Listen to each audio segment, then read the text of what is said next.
Hello everyone, welcome back to another episode of our Malicious Compliance. In today's episode, business owner doesn't know maths. If there's not enough space in the cafeteria, why don't you sit on the floor for lunch? So, are you sure about that break time?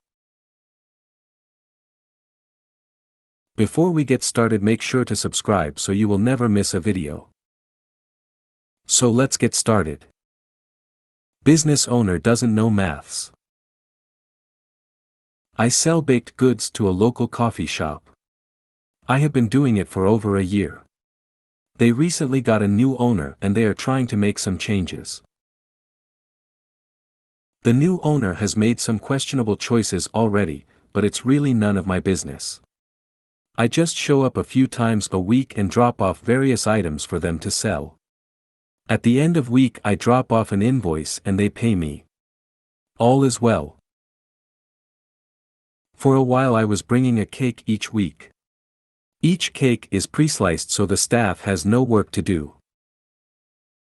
A couple of relevant details: 1. The cakes always sell out. 2. The cakes have the highest margin for her. I sell her a cake that is 12 servings for $40. She sells it for $5.25 a slice. So she makes about $1.90 per serving.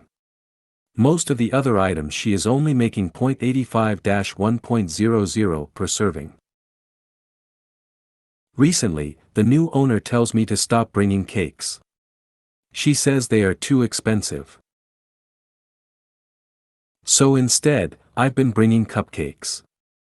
They sell for $4 a piece and I bring 12 of them. I charge her $3.15 each. Now she only makes 85 cents a serving. No cakes though, so she is happy. If there's not enough space in the cafeteria, why don't you sit on the floor for lunch? Back in 2009, in a German gymnasium, similar to high school, we had some group act of malicious compliance. The background. During the last 2 years of your studies you can choose a lot of your courses according to your own preferences. While this is super nice for individual development, it means that you often have 1 to 2 lecture slots free and then again a few more lectures, etc. Basically your timetable looks like a Swiss cheese. To compensate, the students of grade 12 and 13 had their own room to chill out in by tradition. The setting. We were at the rift of a shift from 9-year to 8-year curriculum, i.e. the next younger students would graduate at the same time as we did. This caused some shortage in capacity on our school, among them that the extra room was taken since it was needed for classes. Inconvenient but understandable. We were told to just make use of the seating/available space throughout the school. What we didn't take well was that the cafeteria became too small as well. So during lunchtime we regularly would not have sufficient space to sit and eat. The school promised to make amends, but 3 months into the school year the situation was still the same. One of the deputy headmasters of our school was a real git. He would generally slack off on his work, showed strong favoritism to whoever had the brownest nose and was generally seen as one of the worst teachers the school offers. We asked him during class one day about the current state of affairs and told him it's unacceptable with winter coming in to have not enough space to eat. The malicious compliance. His answer: I am afraid there won't be any change soon. You will just have to cope with it. I have seen you lingering around, sitting on the floor often enough, seems like you have no problem with that. So why don't you just sit on the floor to eat? There is sufficient space in the hallways. End of November, the floor is not only dirty but wet with snow, salt and every other dirt people drag into the building from outside, and it only gets worse over the next months. Something needed to happen and happen it did. The next day, whenever we had free time in our schedule, we just sat down in the hallways right in front of the teacher's common room and the office of the headmistress.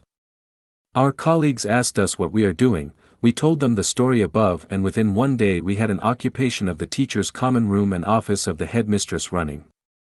Taking his advice to just sit on the floor to eat. During lunch hour that made around 300 students in front of 2 doors. You can imagine how that pissed everyone off.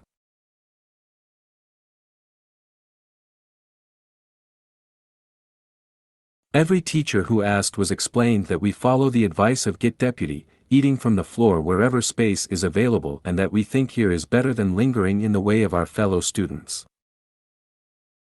The fallout. Most teachers showed understanding for the action. Some didn't. One got to the point where he stepped on some girl's fingers while cursing about us.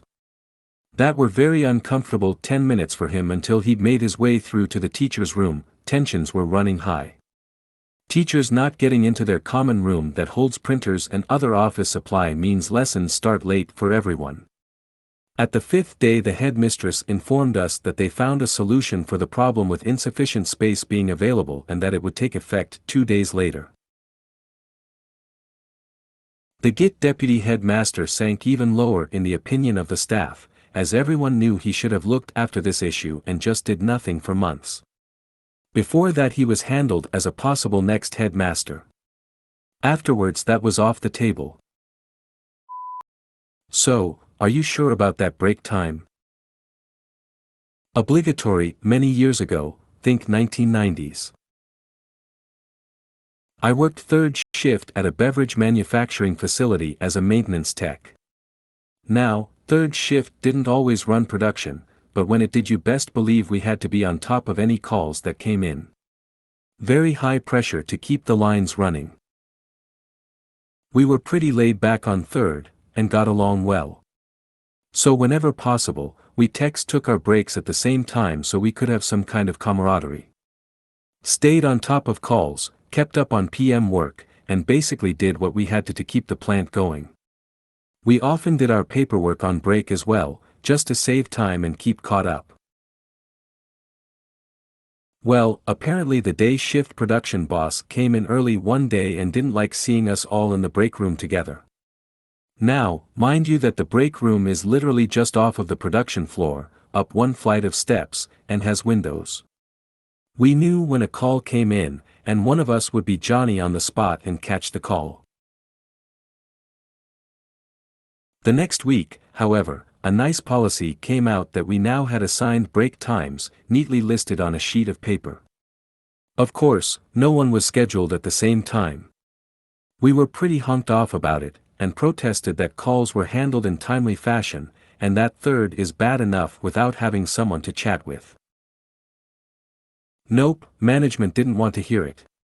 For the record, our immediate manager had no problem with us taking breaks together. He knew that we were on the job, but it was out of his hands.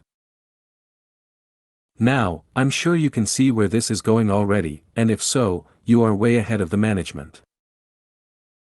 Oh yes, cue the malicious compliance with a smile. It only took till the 2nd day for everyone to be tied up on a call. I'm elbows deep in a machine that has the entire bottling line down. I look at the clock and literally drop my tools and walk off, with the production supervisor asking me where I'm going.